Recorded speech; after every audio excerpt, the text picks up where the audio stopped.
Hey guys, welcome to Just Sleep Stories, and tonight we're setting the dial all the way back to the 1950s, a decade of casseroles, cardigans, and a very specific brand of cheerful exhaustion that no one was allowed to admit to.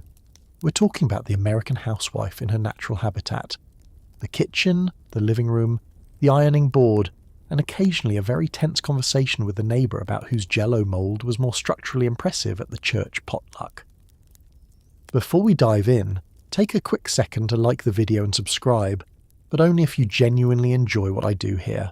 It means the world, it really does. Drop a comment telling me where you're listening from and what time it is for you, because apparently it is always 2 a.m. somewhere, and I find that deeply comforting. Let's be honest for a second. Have you ever looked at a 1950s housewife in an old photograph?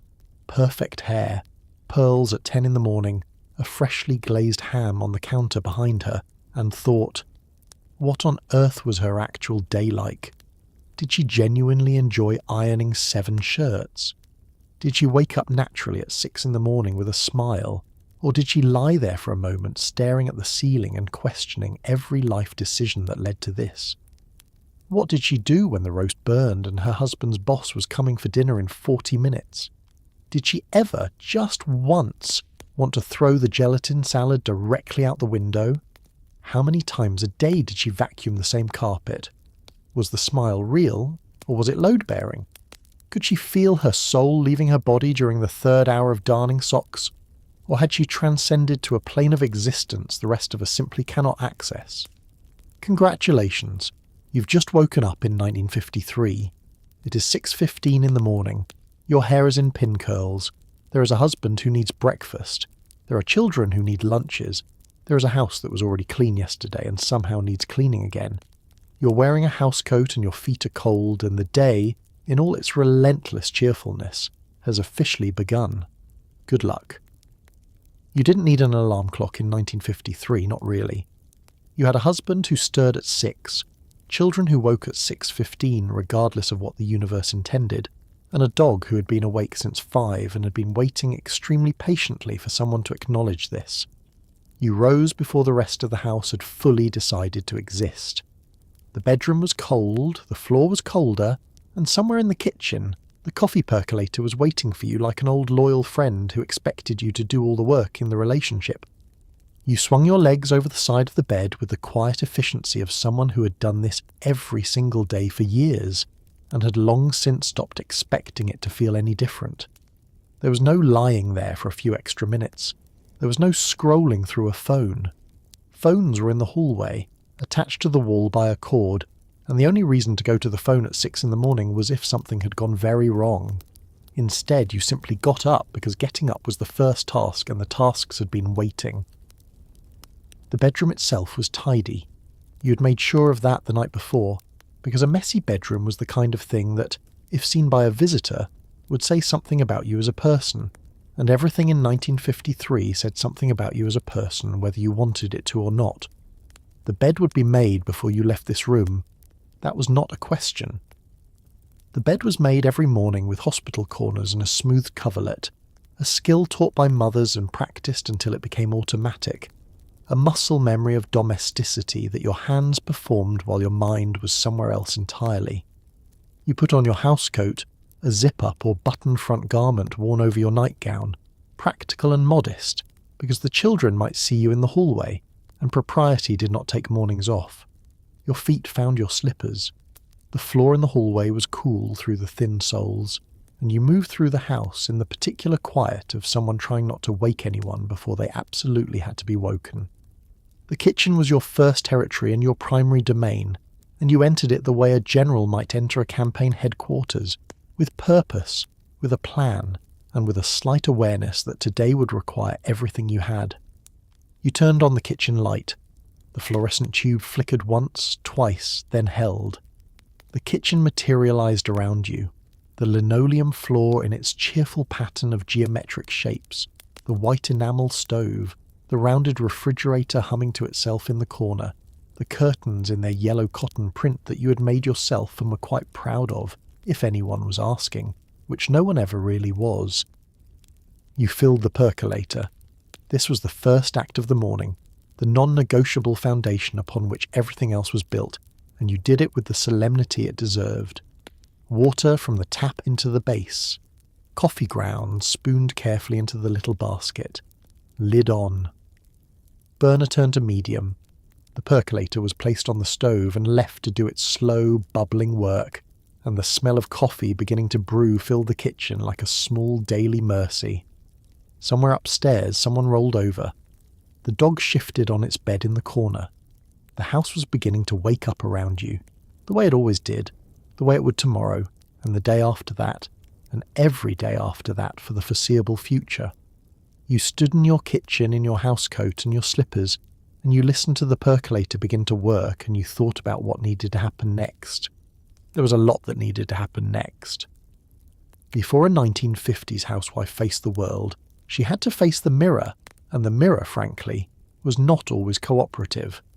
The night before, she had carefully set her hair in pin curls or foam rollers, secured with enough bobby pins to build a small satellite, and slept on them in a way that was medically inadvisable but socially mandatory.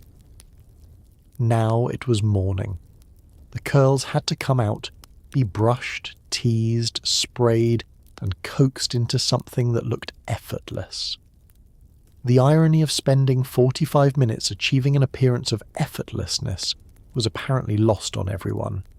You sat at the vanity table, a small dressing table with a mirror framed in pale wood, a surface covered in cold cream, powder, a few lipsticks standing upright in a ceramic holder, and a hairbrush that had seen significant action. The vanity was yours, one of the few genuinely personal spaces in a house that was otherwise entirely communal, and you sat at it every morning with the focused attention of someone performing a task that had real social consequences. The bobby pins came out first. If you had slept well and the curls had set properly, this was a manageable process. If you had slept restlessly, or if the humidity had been working against you, the pins came out to reveal something that required considerably more intervention. You had a particular method for this, a way of unwinding each curl carefully, letting it spring free, placing the pin in a small dish on the vanity so it didn't end up in the carpet again. 12 pins, 15, sometimes 18 if you'd done a full set. Then the brushing. A pin curl, freshly removed, looked nothing like a finished hairstyle. It looked like you had slept in a mechanical device, which you had. The brush moved through the curls, separating and softening them, pulling them into the general shape of what you were aiming for. A smooth wave on one side, a soft roll at the back. The kind of controlled, polished result that women's magazines described with adjectives like luminous and naturally lovely, as though your hair had simply decided to look this way of its own accord, out of enthusiasm. The setting spray came next. This was a lacquer-based product that smelled strongly and held firmly, and was applied with a pump bottle in a fine mist that drifted gently onto your hair, and also, inevitably, onto everything within a 2-foot radius, including the mirror, which you would wipe down later. The spray set your hair in place with a rigidity that suggested your head was now weather-resistant, which in a decade before air conditioning was not an unreasonable thing to aim for. Then the face. Cold cream off first, you had applied it the night before as part of your skincare routine, which the magazines were very serious about, a multi-step process involving cleansing cream, toning lotion, and a moisturizer that smelled of roses and optimism. Now the cold cream came away on a cotton pad, and you looked at your actual face in the mirror for a moment before beginning the process of presenting a different one to the day. Foundation, powder, a careful arc of pencil above each eyebrow, because eyebrows did not fill themselves in, and the current fashion was for a high, clean arch that required daily maintenance. A small amount of rouge on each cheekbone blended carefully, and finally, lipstick. The most important element, the one that finished the look, a bright coral or classic red drawn on with practiced precision and pressed once against a folded square of tissue paper to set it. You looked in the mirror. You looked, as the magazines would put it, put together. You looked like a woman who had her household in hand, which was the point, which was always the point, which would continue to be the point for the rest of the decade, and no one would stop to ask whether you were tired. You were a little tired, but you looked wonderful. Feeding a 1950s husband in the morning was less a meal and more a theatrical performance with eggs. It was not enough to simply cook breakfast. It had to be the right breakfast, hot, on time, presented with the energy of someone who had been awake for hours and was genuinely delighted by the whole arrangement. Bacon had to be crisp, but not too crisp. Eggs had to be exactly as he liked them, which he had never once clearly explained. Toast had to emerge from the toaster at precisely the moment everything else was ready, a feat of timing that rivaled any military operation. You stood at the stove in your house dress. You had changed out of the housecoat by now, into a proper dress with a waist and buttons, because a housewife who was still in her housecoat when her husband came down for breakfast was a housewife who was not managing her morning correctly. The apron went on over the dress, a cheerful cotton apron, possibly with a small embroidered detail, tied firmly at the back in a bow that you had done so many times you no longer needed to look. The bacon went into the cast iron skillet first, because bacon required the most time and the most attention and the most willingness to stand directly next to something that was loudly spitting hot fat in multiple directions. You turned it with a fork, moving each strip carefully, monitoring the colour, adjusting the heat. Bacon cookery in the 1950s was considered a basic competency, the way parallel parking is considered a basic competency now, something every adult was simply expected to be able to do, with no particular acknowledgement that it required skill and concentration and occasionally a small burn on the wrist. The eggs waited in their bowl. Your husband's preference, and you knew this preference the way you knew your own name, was for eggs fried in the bacon fat, sunny side up, the whites set firm and the yolks left soft, which required a specific level of heat and a specific amount of time in a pan that was hot enough but not so hot that the whites went lacy at the edges, which he didn't like, though he had never used the word lacy in his life and would be bewildered to hear it applied to an egg. The toast went down in the toaster. The toaster was a chrome appliance that sat on the counter and operated on a spring mechanism. You pushed the bread down, the spring held it, and when the toast was done, the spring released and the toast popped up with a small mechanical enthusiasm that always slightly startled the dog. The timing of the toast was the most demanding part of the entire operation. Toast that arrived too early got cold. Toast that arrived too late meant the eggs were sitting on the plate cooling, while you stood there watching the toaster with the focused intensity of someone diffusing something. You plated everything. 2 strips of bacon, arranged parallel. 2 eggs slid from the pan without breaking the yolks, because a broken yolk was a small domestic failure that you preferred to avoid before 7 in the morning. Toast on the side, buttered, because toast required butter. That was simply what toast was for. Orange juice poured from the glass pitcher in the refrigerator. Coffee from the percolator, which had been doing its quiet work this whole time and was now ready, fragrant and dark and absolutely necessary. You set the plate on the table. You set the coffee cup beside it. You arranged the sugar bowl and the small ceramic creamer that matched the coffee cups, both of which had been a wedding gift and were therefore treated with a level of care proportional to their sentimental value. Your husband came downstairs. He sat down. He picked up his fork. He ate his breakfast. He did not say it was the best breakfast he had ever had. He did not say anything in particular. He read the newspaper while he ate, which was the custom, which was simply how mornings went, and you stood in the kitchen and drank your own coffee standing up because sitting down at that point would have meant stopping, and stopping was not yet an option. The children would be up in 4 minutes. Between the hours of 7 and 8 in the morning, the average 1950s household transformed into something that can only be described as a lightly supervised natural disaster.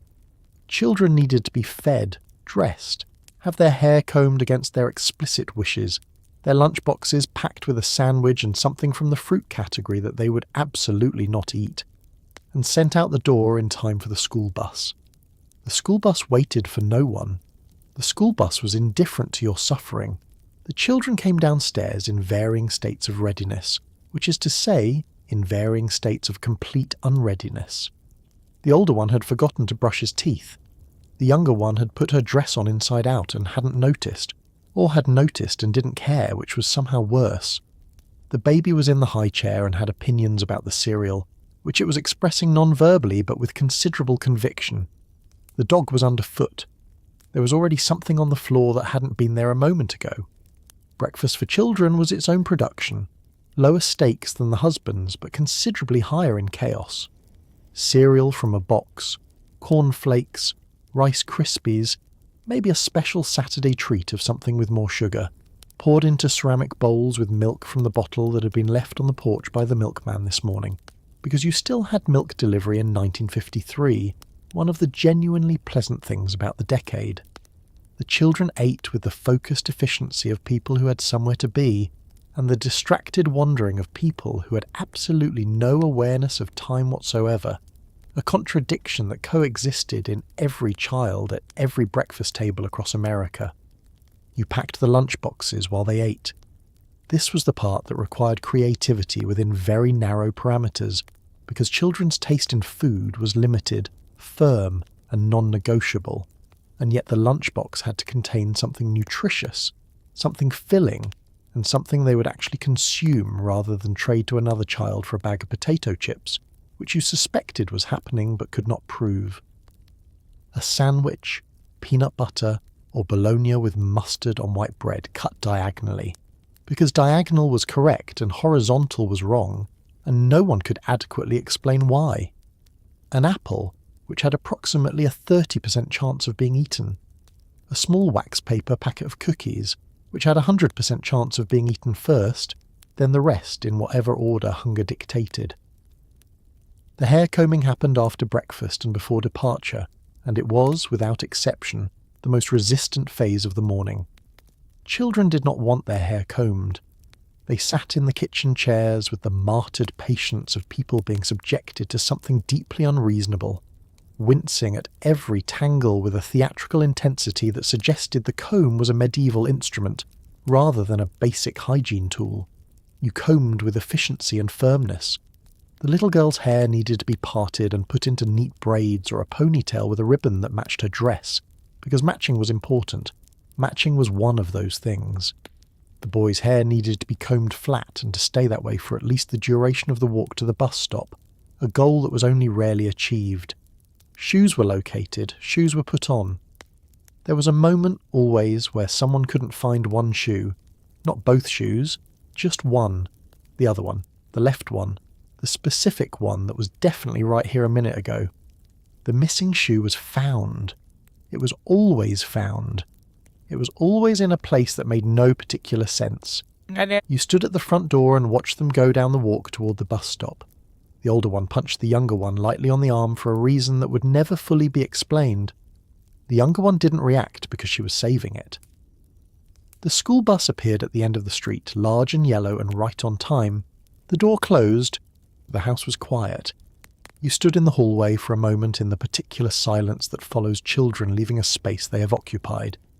Then you turned around, looked at the kitchen, and saw what breakfast had done to it. Right. The second round of cleaning had officially begun. In the 1950s, grocery shopping was not a 20-minute errand you squeezed in between other things.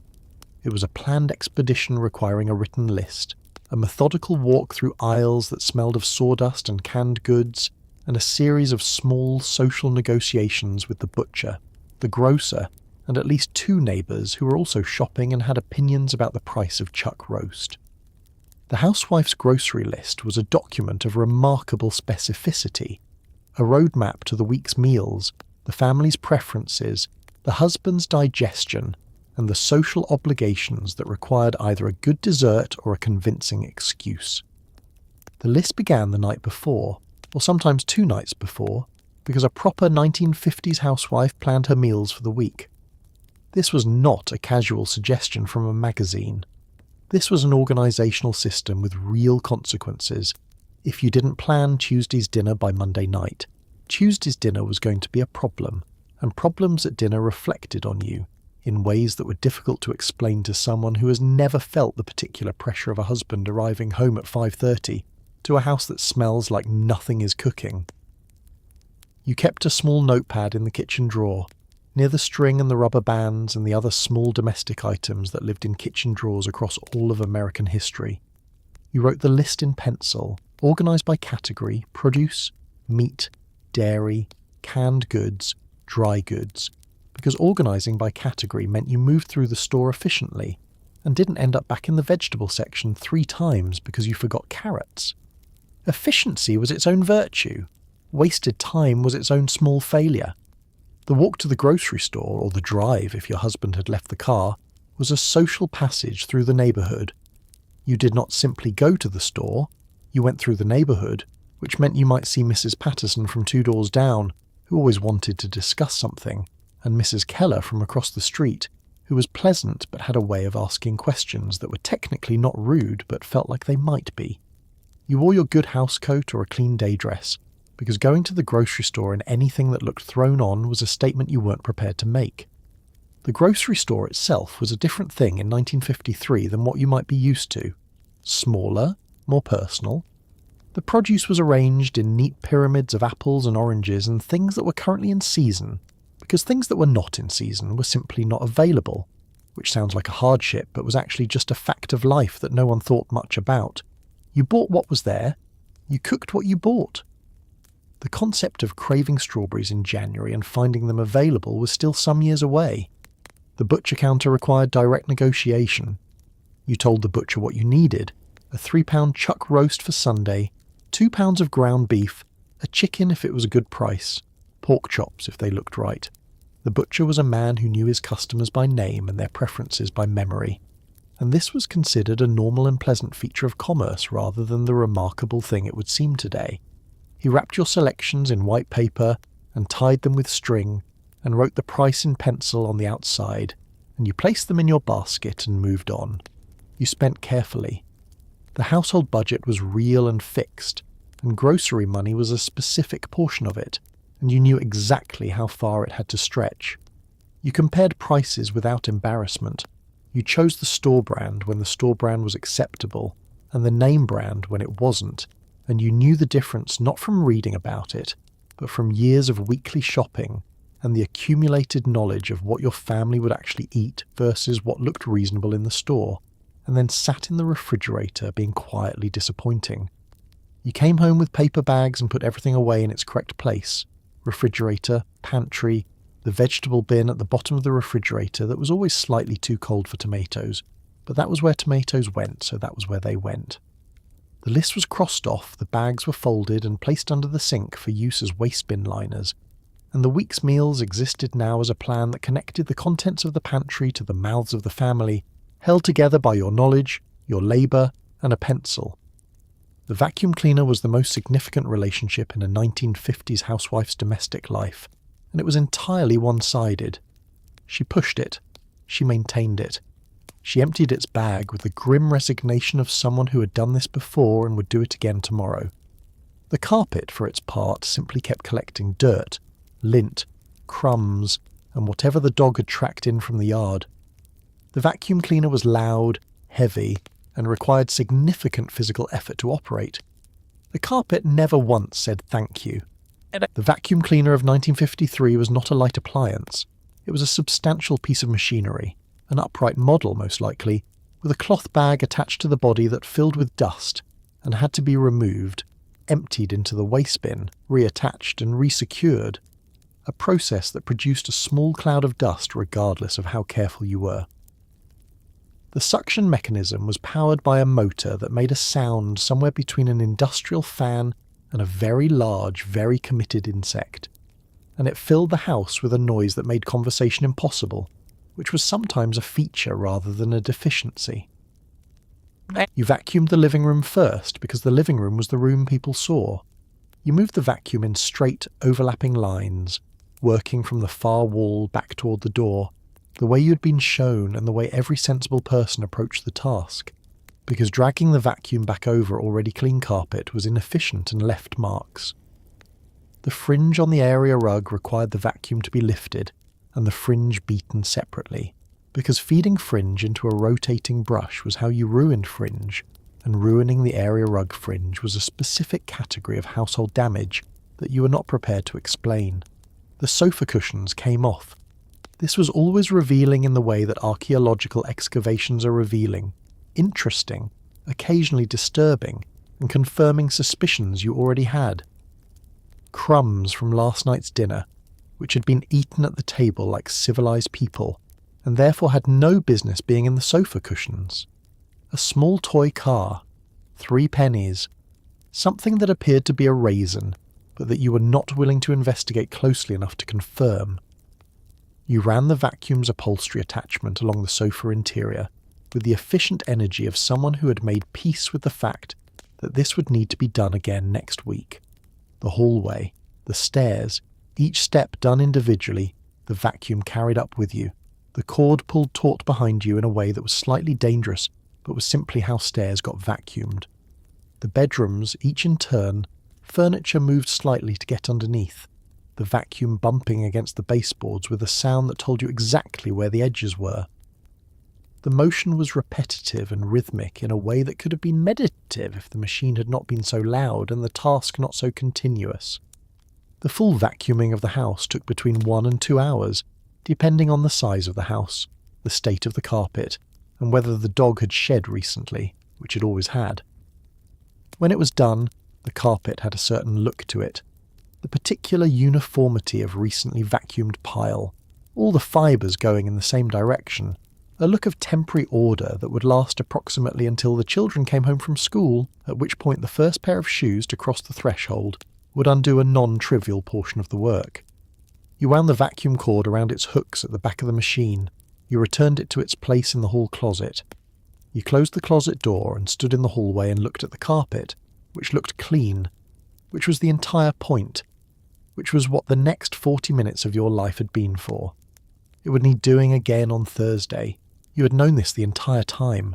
Laundry in 1953 was not the gentle background task it is today, where you throw things in a machine and forget about them for an hour, while you do something more interesting.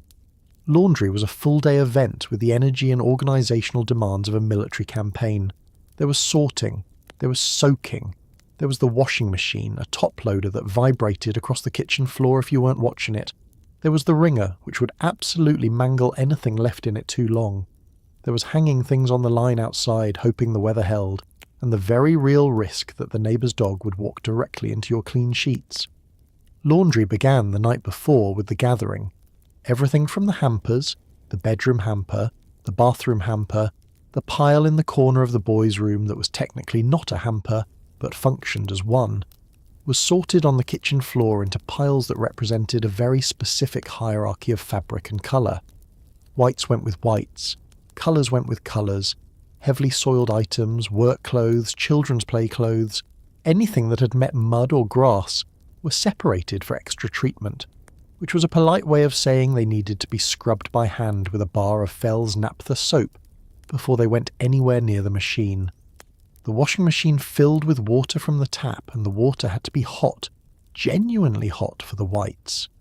You measured in the laundry powder, Tide perhaps, or Oxydol, which advertised in women's magazines with a level of enthusiasm about cleanliness that now reads as slightly unhinged, but at the time seemed completely appropriate. The clothes went in. The agitator worked. The machine vibrated and churned and did its work while you stood nearby doing other things, which in practice meant doing other kitchen tasks while periodically checking that the machine had not walked itself into the refrigerator. The wringer was attached to the side of the washing machine, 2 rubber rollers that the wet laundry was fed through to press out the water before hanging. You fed each piece through carefully, because the wringer was not forgiving. A shirt button caught in the wringer could be pulled off. A thick seam fed in at an angle would jam. A careless moment could mean your hand followed the fabric in, which was the kind of accident that happened just often enough to be a real concern, and which your mother had warned you about with the gravity appropriate to the subject.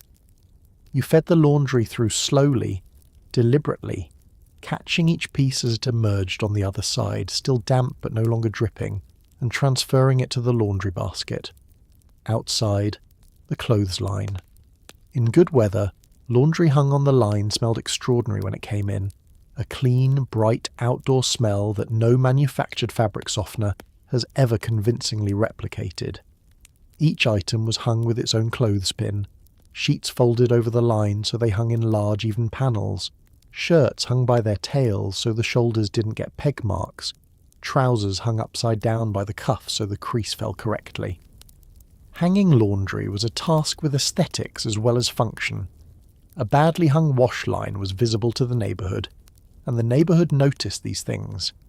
You watched the sky. Weather in the 1950s was not something you checked on a phone. It was something you assessed personally, looking at the clouds, feeling the air, making a judgment call about whether those clouds to the west were going to amount to anything before the sheets dried. Getting it wrong meant bringing in wet laundry and draping it over chairs and door frames around the house.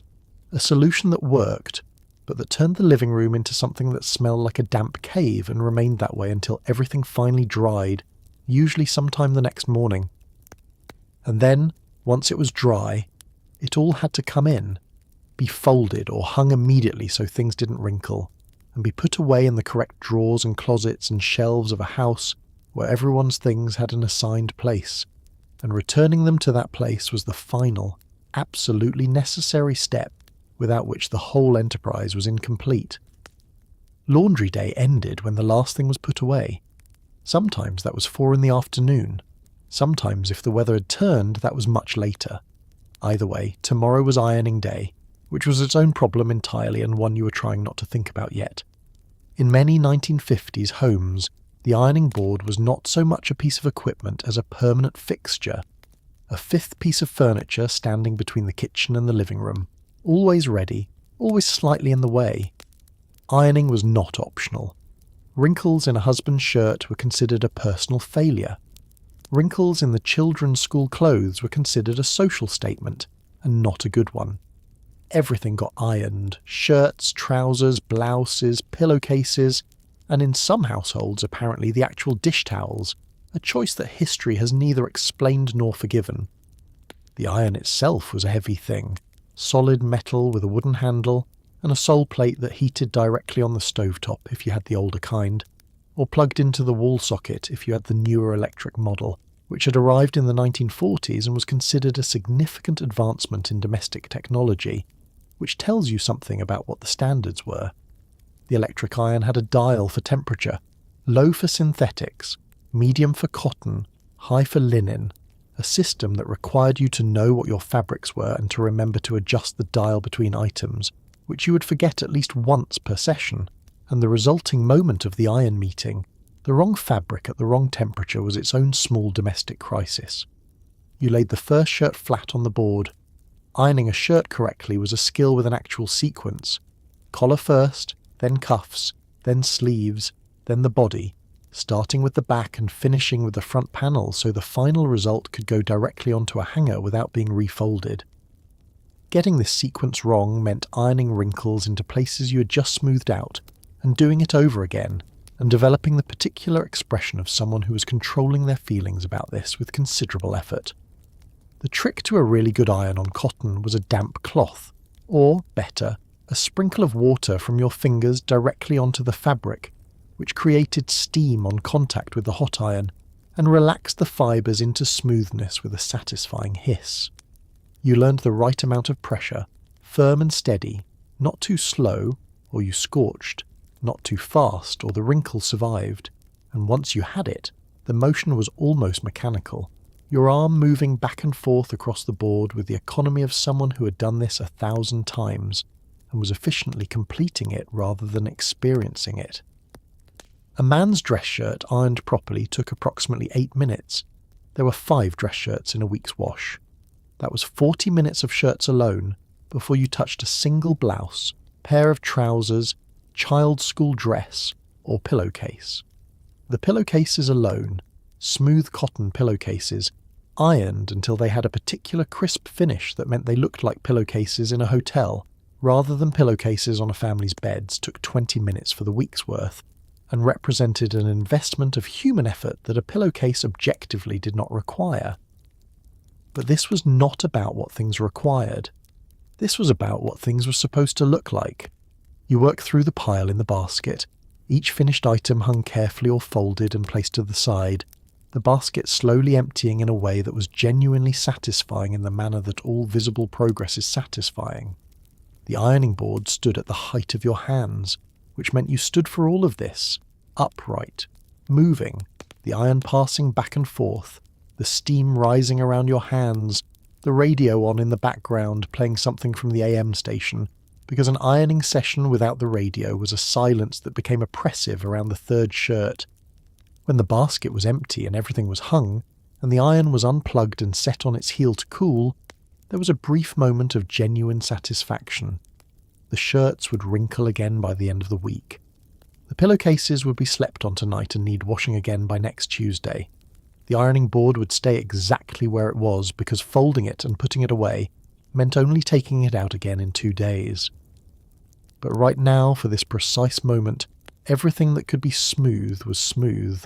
That counted for something. That had to count for something. At approximately 2:30 in the afternoon, while the house was clean and the laundry was folded and the morning felt like a distant war, the question arrived again, right on schedule, like an old unwanted visitor. What's for dinner? Dinner in the 1950s was not a small thing. It was the centerpiece of the day, the meal that mattered, the thing the husband came home to and the children expected without question. It had to be hot, filling, and assembled from whatever was in the refrigerator, which was a squat rounded appliance that kept things cool but not quite as cold as modern refrigerators, and had a very limited situation with ice. The planning of dinner began in the morning, continued through the grocery shop if there was one, and arrived at its active phase in the mid-afternoon when defrosting needed to happen, and things needed to be started. You had a repertoire, a rotating cast of meals that constituted the week's cooking, and within that repertoire you had your reliable standards, your special occasion dishes, and your Friday fish options, because Friday was a Catholic or a convention, depending on your household, and either way the answer was fish. You pulled the meat from the refrigerator and assessed it. Pork chops tonight, you had decided, because there were pork chops, and they needed to be cooked before the ground beef, which needed to be cooked before the chicken that was going in the back of the refrigerator. The 1950s housewife had an intuitive understanding of the perishability timeline of every item in her refrigerator, a knowledge that lived not in a written system but in her head, updated daily, reliable, and the direct result of once having served a meal that wasn't quite right and never wanting that to happen again. The potatoes needed to be peeled. Potatoes appeared at dinner several times a week in 1953 because potatoes were filling and cheap and took to butter in a way that made them agreeable to virtually everyone, including children who had opinions about other vegetables. You sat at the kitchen table with the potato peeler and the pot of water and peeled methodically, the long curling strips of peel dropping into the paper bag you kept under the sink for scraps. Then they were cut, placed in the pot with cold water, and left on the back burner to wait. The green beans came from a can, Del Monte, a long smooth cylinder that you opened with the wall-mounted can opener that left a rim of metal around the top and required a second pass to get the lid fully clear. The beans went into a small pot with a little water and a pat of butter and would be heated when the rest of dinner was nearly ready. This was considered a vegetable serving. This was considered adequate. The relationship between 1950s cooking and vegetables was one of respectful acknowledgement rather than genuine enthusiasm. For dessert, and there was almost always something for dessert because ending the meal with something sweet was part of the ritual of dinner, the punctuation mark that told the family the meal was complete. You had made a Jell-O mould the previous afternoon that was currently setting in the refrigerator in a ring mould. It would come out after dinner, inverted onto the serving plate with the small, silent prayer that it had set firmly enough to hold its shape, which it usually had, because if there was one thing the 1950s housewife had mastered, it was the structural integrity of gelatin. You set the table at 4:30. This was done before cooking was complete, because setting the table with one hand while the other was tending to something on the stove led to imprecision, and the table in the 1950s was set with a precision that was its own small domestic performance. Plate centred on the placemat, fork to the left, knife and spoon to the right, knife blade facing the plate, glasses at the upper right. You did this for 4 places and then stood back and looked at it and it looked right, and that was good. 5:30. The car in the driveway. Dinner, for better or for worse, was about to happen. The casserole was the beating heart of 1950s cooking. A dish that could contain almost anything, required only one baking vessel, and was optimistically described in women's magazines as both elegant and economical. Tuna noodle casserole, cream of mushroom chicken casserole, green bean casserole with those little fried onions on top. Casseroles made with Campbell's soup, because Campbell's soup had apparently made a very successful agreement with the entire decade. The casserole was practical. The casserole was forgiving.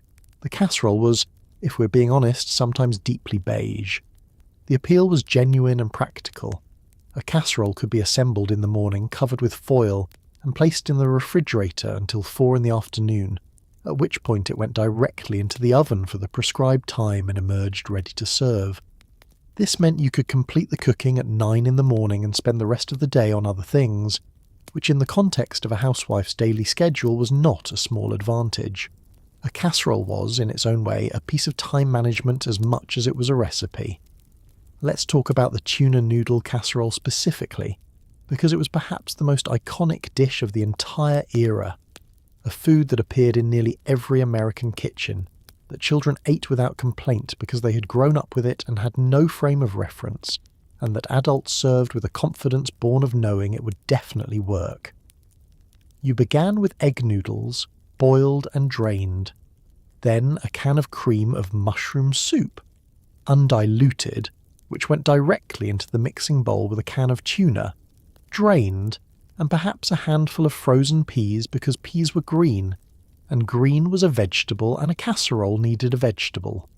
You mixed this together in a baking dish, a rectangular Pyrex dish, because Pyrex was the casserole vessel of the era, heat-resistant and cheerfully clear so you could see your dinner cooking through the sides, which was either reassuring or slightly alarming depending on what was in it.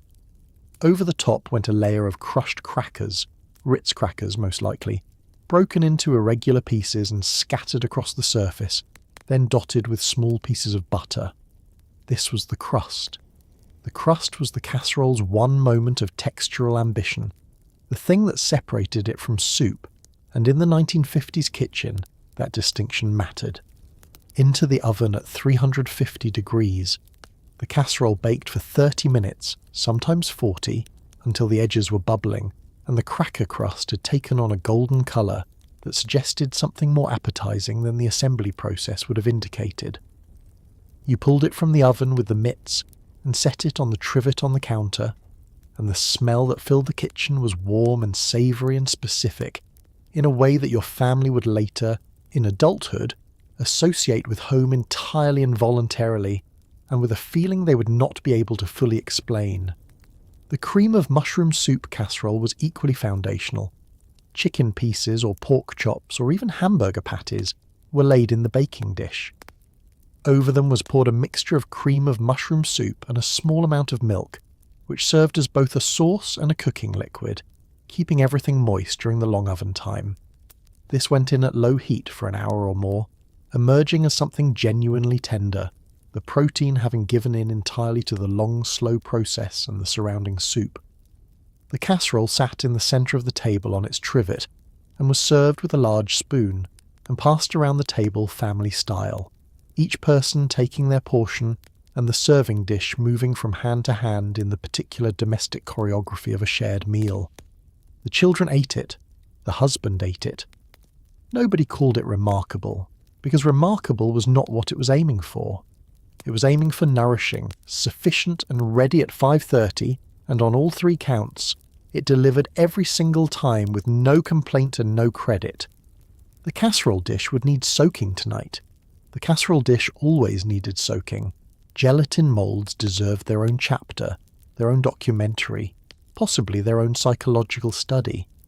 In the 1950s, Jell-O was not simply a dessert. It was a demonstration of creativity, ambition, and domestic seriousness. You did not just make Jell-O, you suspended things in it. Fruit, vegetables, shredded carrots, cream cheese. On one memorable occasion that culinary historians still struggle to explain fully, someone put olives in it. The resulting mould was then presented at a dinner party, as though this was a reasonable thing that a reasonable person had chosen to do. The Jell-O mould began with a packet of flavoured gelatin powder, strawberry, lime, lemon, orange, cherry, dissolved in boiling water, and then cooled to the point where it was liquid but beginning to thicken. What the instructions on the box called the soft set stage, a brief window of opportunity during which additions could be made. This window was important.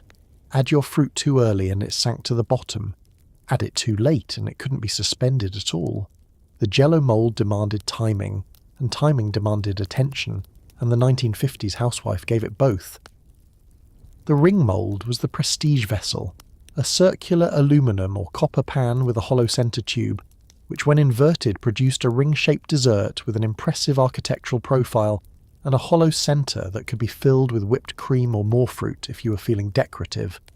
The ring mould required a specific technique for unmoulding, briefly submerging the outside in warm water, running a thin knife around the inner edge, placing the serving plate firmly over the top, and then inverting in one decisive motion that allowed no hesitation, because hesitation was how the mould ended up in pieces on the counter rather than standing magnificently on its plate. When it worked, it looked genuinely impressive. The gelatin caught the light. The fruit inside was suspended in perfect positions, as though arranged there by a careful hand rather than by the physics of slow-setting liquid. There was a brief moment transferring the mould to the centre of the table, where you felt a quiet professional pride. Now, let's talk about what went inside. The fruit version was the conservative choice: canned mandarin oranges or fruit cocktail, perhaps some sliced bananas, suspended in orange or strawberry Jell-O, a combination that was sweet and cold and perfectly acceptable, and no one would say a word against. But the 1950s was an experimental decade when it came to gelatin, and the experiments were not always fruit-based. Somewhere along the line, food magazines, and there were many food magazines, produced by companies with an enormous financial interest in housewives buying more gelatin, began running recipes for savoury Jell-O moulds, and the housewife, being a trusting reader, made them. Lime gelatin with cream cheese and olives, tomato aspic, which was a gelatin made with tomato juice and Worcestershire sauce, and served as a first course. Lemon Jell-O with shredded cabbage and carrots, which was presented as a salad, and which was in fact a salad in the technical sense that it contained vegetables, though the word salad had never before been asked to carry quite so much weight. These dishes were served at bridge clubs and dinner parties and church potlucks, and people ate them, and many people genuinely liked them. And the heart of the matter is that it was a different time with different expectations, and the cream of mushroom soup was also doing a lot of work, so perhaps we should not judge too harshly. The children, for their part, loved Jell-O unconditionally, which was its greatest virtue. After a dinner of pork chops and green beans and boiled potatoes, the appearance of the Jell-O mould on the table produced a reliable enthusiasm that no other dessert could quite match. It wobbled when you set it down, which delighted children in the way that things that move unexpectedly always delight children. It was sweet and cold and slightly bouncy in the mouth. It required no effort to eat. You served it with a flat spatula, cutting through the ring in neat slices, laying each piece on a small dessert plate, adding a small spoonful of whipped cream from the bowl you had prepared earlier. The family ate it. The plates came back empty. You cleared the table and thought about whether you had enough gelatin powder for next week. You did not. It went on the grocery list. The coffee percolator in a 1950s kitchen was a round, stovetop appliance that worked on a principle of patience you may not personally possess. You filled it with water, added coffee grounds to a little basket inside, placed it on the burner, and then waited while it slowly, loudly, persuasively bubbled water up through the grounds and back down again in a process that took about 10 minutes and sounded like a small, enthusiastic fountain. The coffee that emerged was strong, dark, and slightly bitter, in a way that felt appropriate for the times. You drank it from a ceramic mug and felt briefly like everything might be all right. The percolator was not quiet about its work. From the moment the water began to heat, it announced its progress in a language of gurgles and pops, and the rhythmic escalating bubble of water finding its way upward through the central tube, and then falling in a visible stream through the glass knob on the lid. If your percolator had a glass knob, which many of them did, because in an era before everything was digital and abstract, people liked to see what their appliances were doing. You could watch the coffee grow darker through that small glass window, going from pale tan to amber to the deep, rich brown that meant it was ready. Coffee in 1953 was drunk in quantity, not the single measured espresso shots or the 16-ounce carefully labelled orders of the later world, but cups, ceramic, handled, refilled, drunk at the kitchen table in the morning, in the mid-morning, in the mid-afternoon, and sometimes in the evening, because the relationship between evening coffee and insomnia was not yet a thing people discussed with any seriousness. Coffee was part of the structure of the day in the way that punctuation is part of a sentence. It marked intervals. It provided transition. It was what you offered anyone who came to the door. The visiting neighbour got coffee. The repairman, if he seemed pleasant, got coffee. The sister-in-law who appeared without calling ahead, which she did frequently, got coffee and whatever was in the cookie tin, which you hoped was something presentable because an empty cookie tin at 10 in the morning said something, and you weren't sure what exactly, but it wasn't good.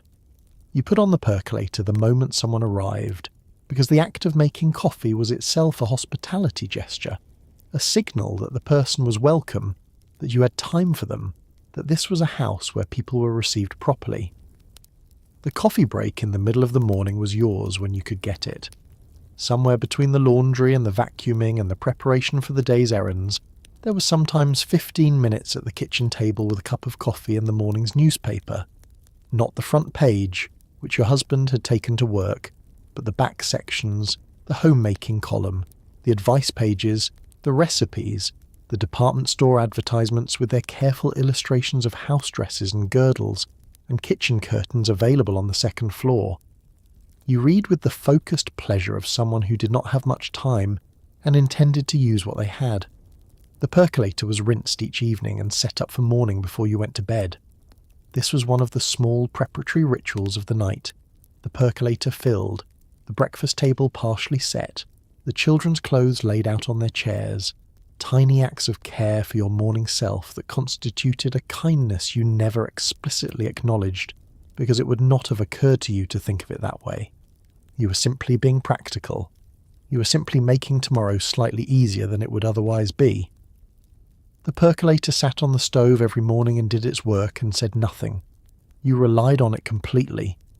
It was the first sound of every day, the reliable herald of a morning that was already underway, the small mechanical proof that the house was running and you were running it, steadily, without drama, one percolated cup at a time. The neighbourhood in the 1950s was not simply a place where people lived near each other. It was an active, ongoing social environment with its own hierarchies, expectations, unspoken laws, and a surveillance network that modern technology has only recently managed to approximate. Neighbours knew things. Neighbours saw things. Neighbours noted whether your hedges were trimmed, and whether your children's clothes were clean, and whether your husband's car left too early or came home too late. This was not considered intrusive. This was considered community. You knew every family on your street by name, including the children's names and approximate ages, the husband's employer, whether the wife was pleasant or difficult, and which household had the dog that got out. This was not information you had gathered deliberately. It was information that existed in the neighbourhood the way weather exists, ambient, unavoidable, and occasionally severe. You had absorbed it through conversations at the mailbox, observations from your front porch, exchanges at the grocery store, and the dense social web of the church and the school, which connected every household in the neighbourhood to every other one in ways that made true privacy an interesting theoretical concept. The front porch was the neighbourhood's primary social interface. On a warm afternoon, women sat on their porches and watched the street, and waved to passing neighbours, and occasionally called across to each other with information of varying importance. The porch was where you were visible, where you participated in the street's social life without leaving your property, where you demonstrated that you were a present and engaged member of the neighbourhood rather than someone who kept to herself, which was a phrase that in the 1950s was not entirely neutral in its connotations. The borrowing economy of the neighbourhood was its own intricate system. You could borrow a cup of flour from next door without calling ahead, because this was a normal exchange between households, and everyone maintained a sufficient surplus for exactly this purpose.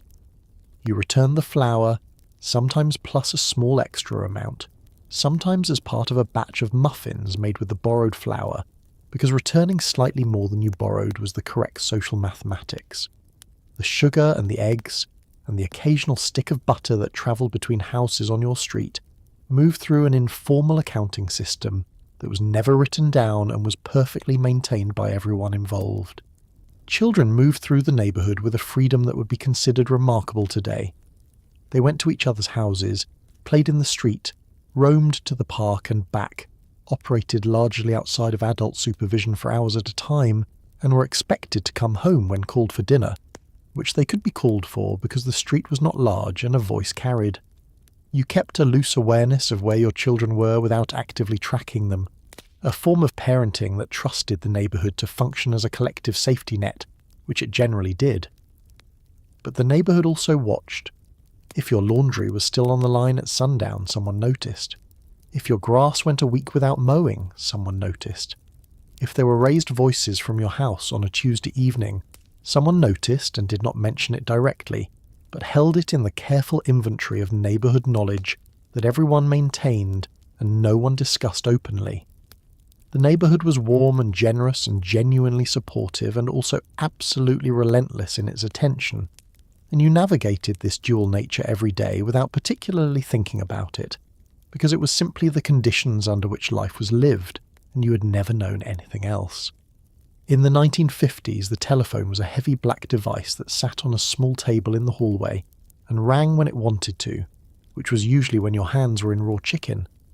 Many neighbourhoods still operated on a party line, a shared telephone circuit where multiple households used the same line, meaning that if Mrs. Henderson down the street was already on the phone, you were simply not calling anyone until she finished, and Mrs. Henderson had a great deal to say. Privacy on the telephone was a theoretical concept. Everyone knew this and spoke accordingly, which is to say, very carefully, in a kind of coded language that everyone in the neighbourhood understood perfectly. The phone itself was substantial, bakelite heavy, with a rotary dial that required you to put your finger in the correct hole, pull the dial around to the metal stop, release it, and wait while it clicked back to its starting position before dialing the next digit. This process took approximately 4 seconds per number, which means a 7-digit phone number took nearly 30 seconds to dial. If you made a mistake on the 6th digit, you started over. If the line was busy, which it often was, you hung up and waited and tried again, which taught a form of patience that the modern world no longer requires, and that would seem almost meditative if it hadn't been so consistently frustrating. When you picked up the receiver and heard the faint presence of another voice already on the line, the slight additional quality of occupied air, the distant sound of Mrs. Henderson discussing her sister's visit to Cincinnati, you placed the receiver quietly back in the cradle and waited. Party line etiquette was specific and seriously maintained. You did not listen to another household's conversation, or you did not do so in a way that anyone could prove. You did not pick up repeatedly to check if the line was free in a way that would be detectable. You waited a reasonable interval and tried again, and if you were in a genuine hurry, you said, "Excuse me, I'm sorry to interrupt, this is fairly urgent," and the other party was expected to conclude their call within a few minutes, which they usually did, because the social pressure to be reasonable on the party line was real and immediate. Your own telephone conversations were conducted with a background awareness that they were not entirely private. This shaped what was said and how it was said. Information of a sensitive nature, anything involving illness, financial difficulty, marital trouble, family conflict, was discussed in the careful language of implication, where the other person understood perfectly and the hypothetical eavesdropper could not quite pin anything down. You told your sister that things had been a little difficult lately with the full confidence that she knew exactly what you meant, and anyone else on the line got only difficult and lately, which told them nothing useful. The phone rang at inconvenient moments by a law of nature that applied universally. It rang when the baby was finally asleep. It rang when the roast needed turning, It rang in that specific moment when you had just sat down for the first time since 6 a.m. and had actually thought, for one optimistic second, that you might have 5 minutes. You got up and answered it because not answering the telephone was not something that was done. An unanswered telephone was a household that was unresponsive, and being unresponsive had implications. Most calls were short. A neighbour confirming bridge club on Thursday. Your mother calling to check in from her house across town and asking questions in the maternal register that required careful answering. The school calling about your son's arithmetic, which had not improved since the last time they called about it. Your husband calling from the office to say he would be a little late, which required you to move dinner timing in your head without dropping any of the other things you were mentally managing. You said goodbye and returned the heavy receiver to its cradle, and the hallway was quiet again, and the chicken was waiting. At approximately 3:15 in the afternoon, the front door opened, and the quiet of the freshly cleaned house ended for the day. The children arrived home from school in a state of controlled entropy. Backpacks dropped in the entryway, shoes abandoned wherever gravity took them, immediate requests for food from people who had eaten lunch approximately 3 hours ago. The housewife transitioned seamlessly from the morning's cleaning and cooking phase into the afternoon's child management phase, which required a completely different but equally exhausting set of skills, including patience, negotiation, and the ability to help with arithmetic you had not thought about in 15 years. The first thing was the snack, because children arriving home from school were hungry in a way that communicated urgency, as though the period between lunch and now had been a significant ordeal rather than an afternoon of sitting at a desk. You had something ready: crackers with peanut butter, an apple, a glass of milk, a cookie from the tin if the tin had cookies, which after 2 children and an afternoon you tried to keep stocked because a cookie tin that promised cookies and delivered nothing was a trust issue. The children sat at the kitchen table and ate with the concentrated relief of survivors, and you stood at the counter and listened to the fractured report of the school day, delivered in the non-linear narrative style unique to children, in which the most important event came last and was preceded by several minutes of apparently unrelated detail. You learned to decode this. The story about what Tommy said at lunch that was very funny would eventually, if you waited, lead to the story about the test that had not gone well, which was the actual information being communicated, wrapped in social context for protective insulation. You listened. You made appropriate responses. You did not react to the test result with the alarm you felt, because alarm closed down conversation, and you wanted conversation. You wanted to know what was happening in the contained world of the school day that you had no access to, and could only learn about through this afternoon report delivered between bites of peanut butter cracker. The backpacks came to the kitchen table next. This was homework time, a fixed appointment in the afternoon schedule that the children accepted with varying degrees of resignation. The older one sat and worked with reasonable focus. The younger one required more management, more gentle redirection, more sitting next to her while she worked through the reading pages, her small finger moving along under the words, her concentration visible and effortful, and genuinely touching, in the way that watching a child learn something is always genuinely touching, even on the days when you are tired and dinner needs starting and someone needs to find their library book before tomorrow. Homework was checked when it was done. You looked over the arithmetic problems for visible errors, read the written sentences for legibility and sense, reminded the older one that showing his work was not optional but a requirement, and signed the reading log that the teacher sent home each week as evidence that reading had occurred in the household, which it had regularly, and you were always slightly irritated by the implication that it might not have. Between homework and dinner there was an hour of outdoor time because children in the 1950s spent a significant portion of their afternoons outside, running, riding bicycles, conducting games whose rules were known to all participants and no adults, and generally using the neighbourhood as a large shared play space. You sent them out with instructions about not going past the Andersons' house on the corner, being back by 5, and wearing a jacket if the jacket was needed, which they would determine themselves and get wrong. You watched them go down the front steps and turned back to the kitchen where dinner needed your full attention now, and the house was quiet again in a different way than it had been this morning. A temporary quiet. A borrowed quiet. the specific calm of a house that contained children who were currently somewhere else.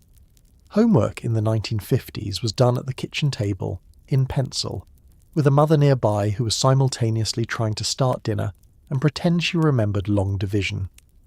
The kitchen table served as classroom, crafting surface, dinner preparation counter, and family communication hub, a piece of furniture doing the work of 4 separate pieces of furniture with no additional compensation.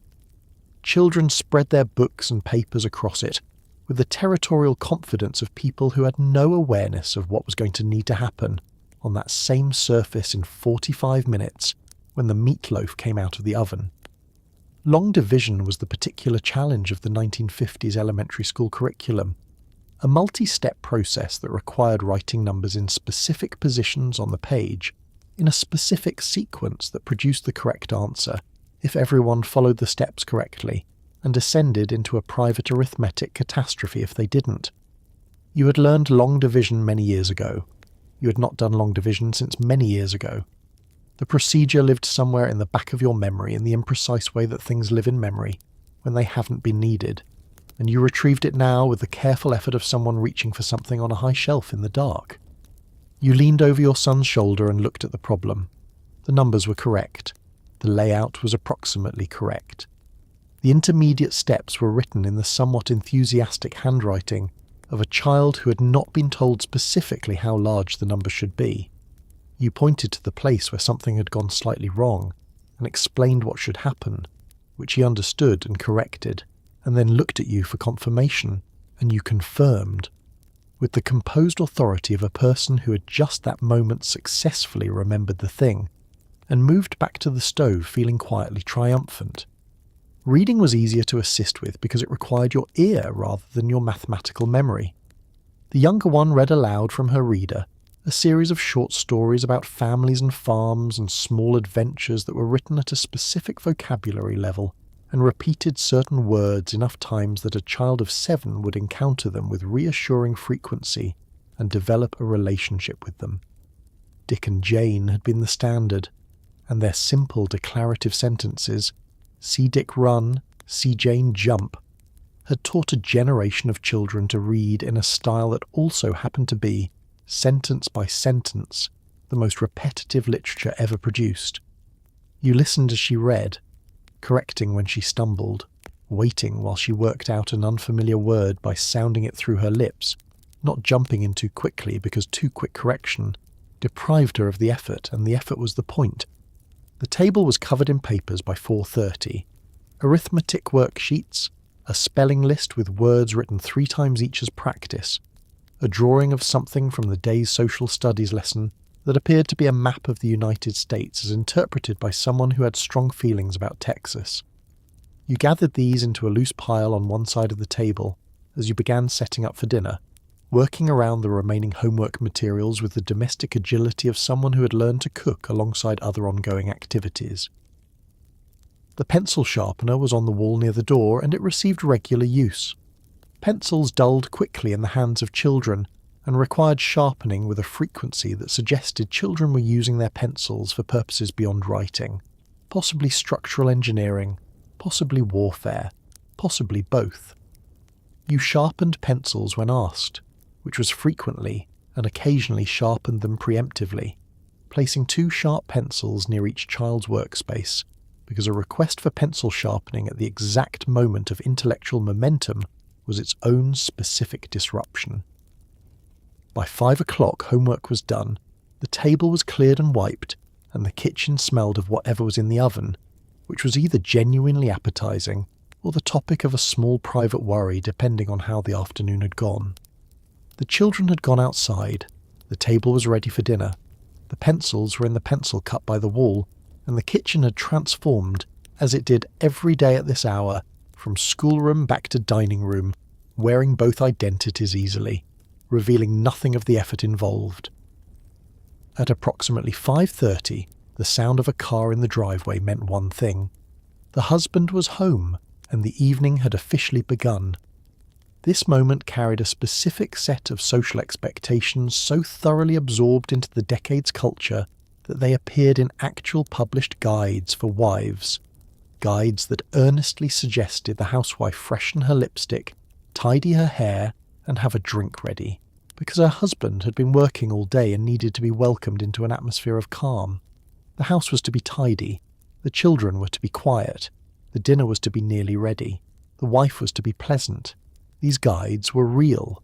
They were published by reputable women's magazines with large circulations and read by the housewives to whom they were addressed with a complicated mixture of sincere aspiration and quiet awareness that the standards being set were calibrated by someone who had not personally cooked dinner, managed homework and vacuumed the house since 6 a.m. But the guides reflected something true about the expectations of the era, and many women made genuine efforts to meet them, not because they were told to, but because the smooth running of the household at this transition moment genuinely mattered, and they were the ones who made it smooth. You heard the car and did a quick practiced assessment. The living room was tidy, you had straightened it after the children came home. The kitchen smelled of dinner in progress, which was either a comfort or an announcement depending on what was cooking. You glanced in the small mirror near the door. The lipstick from the morning had mostly held. You touched your hair once, found it acceptable, and had already turned back toward the kitchen by the time the front door opened. He came in and said something about the day, a few words, a general summary. You asked a brief question that showed you had listened. He hung up his coat or left it on the chair, which was a domestic negotiation that had been ongoing for the duration of the marriage. He set his hat on the hook by the door, which was correct, which was where the hook was for. He walked through to the kitchen and looked at what was on the stove with a particular expression of someone assessing rather than appreciating, and said something about how long until dinner, and you told him 20 minutes, which was either accurate or aspirational, depending on how the oven was behaving. The women's magazine guide suggested a cocktail at this point, a mixed drink prepared in advance, presented with a smile, offering your husband the opportunity to decompress before dinner. In households where this was practiced, it was a small ritual that marked the transition between his workday and the domestic evening, a boundary drawn in gin and vermouth. You made it, if this was the custom in your house, and you possibly had one yourself, and you stood in the kitchen together for a few minutes with your drinks while the dinner finished, and this was genuinely one of the quieter, more agreeable parts of the day. The children came back in from outside at 5:25 or so, loudly, as children always came in from outside, not because they were particularly noisy children, but because entering a house from outside involved shoes, a door, and the general physical presence of small people who had been running and were not immediately capable of the modulation that indoor living required. You directed them toward hand-washing with the efficiency of someone who had done this every day, and knew that hand-washing would not happen without direction, and they went, and the kitchen suddenly contained your husband, your children, and the immediate territorial claim of an almost ready dinner. Dinner was on the table at 5:45. Everyone sat down. Your husband sat at the head. You sat nearest the kitchen, because you would get up twice more during the meal for things you had forgotten, or things that were needed, and proximity was practical. You passed the serving dishes.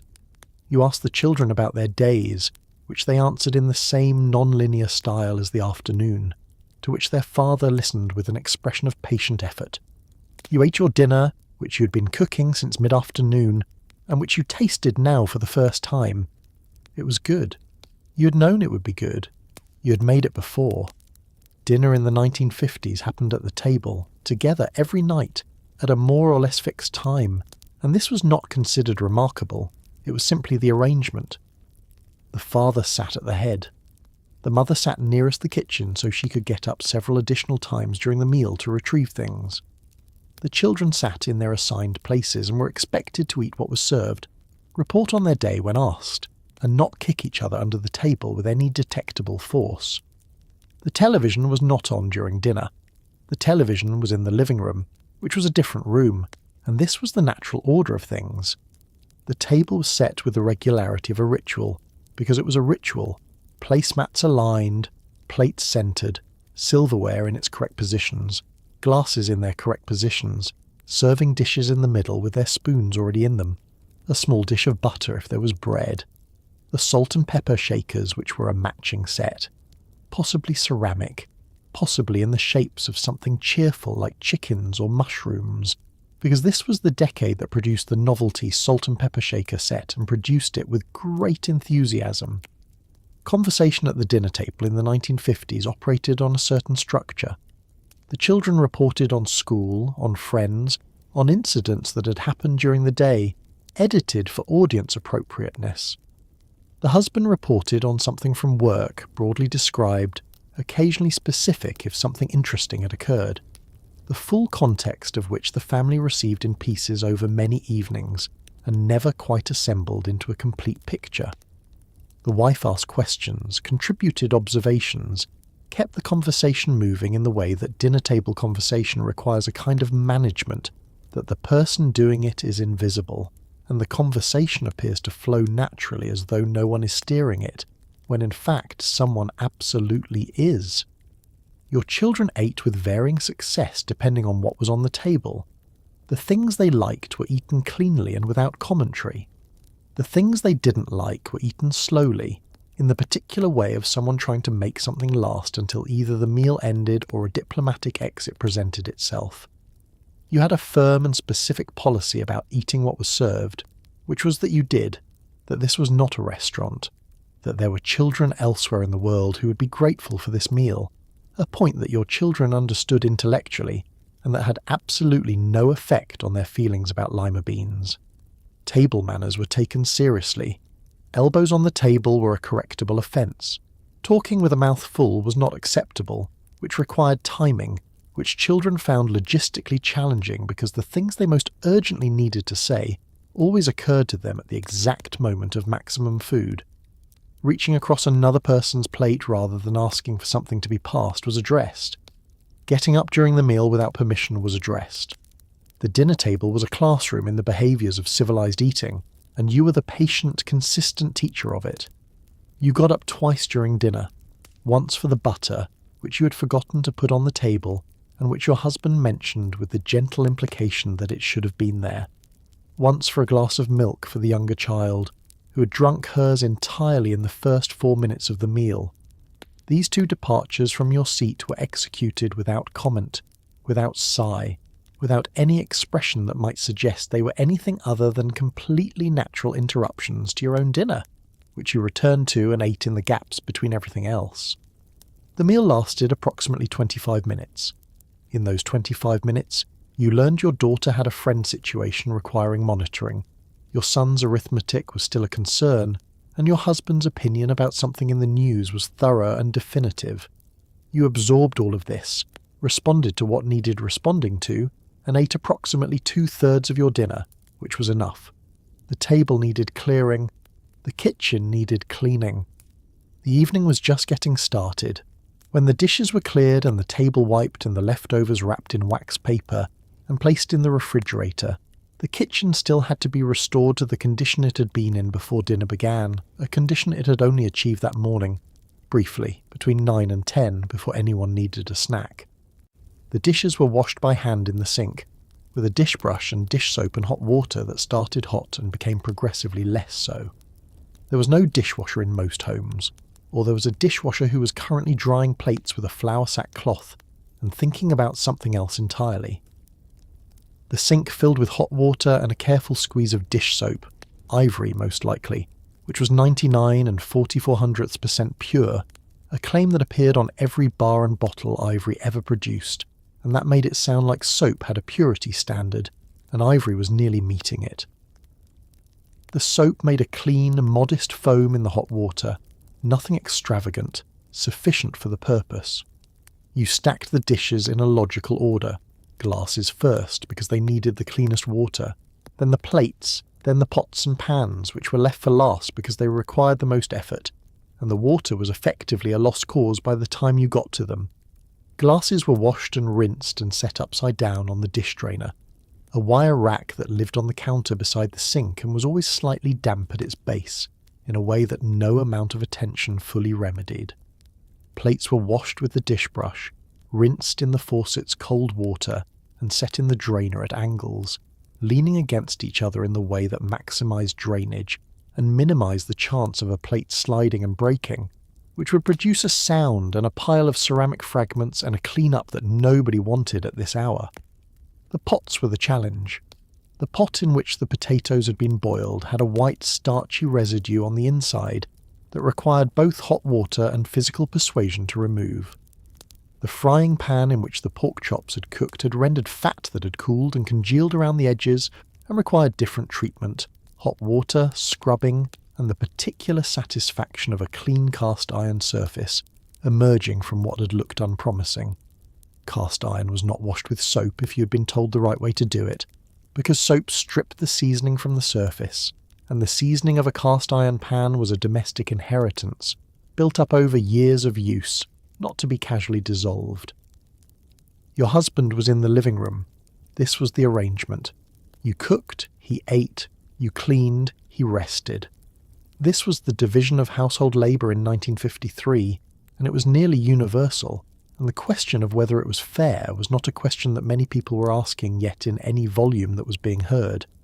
It was simply the way the household ran, the way every household ran, and the understanding within which both parties operated. And if you sometimes stood at the sink washing a pot and thought something about this without being entirely able to articulate it, you set it aside and finished the pot. You dried the dishes with a clean flour sack cloth, thin, absorbent, excellent for dishes, worn smooth with many washings, a cloth that had been in the kitchen longer than either of your children. You dried each piece and put it away in its correct place. Plates in the cabinet, glasses on the shelf, the good serving dish on the upper shelf where it would wait until next time it was needed. The pots went back on the stove or in the lower cabinet, nested in their correct configuration. When the last pot was dry and in its place, and the dishcloth was hung over the oven handle to dry, and the counters were wiped, and the sink was rinsed, and the kitchen looked again like itself, you turned off the kitchen light and walked to the living room where the television was on, and your husband was in his chair, and the children were doing whatever was allowed on a school night before bed. The kitchen had been clean this morning. The kitchen was clean again now. Everything that had happened in between was simply the day. After dinner, the family moved to the living room, and here, in theory, everyone rested. In practice, the housewife sat in the living room and mended things. There was always something to mend. Socks developed holes with a dedication that suggested they were doing it deliberately. Buttons came loose from shirts at a rate that implied the shirts had opinions about staying closed. Hems dropped, seams split.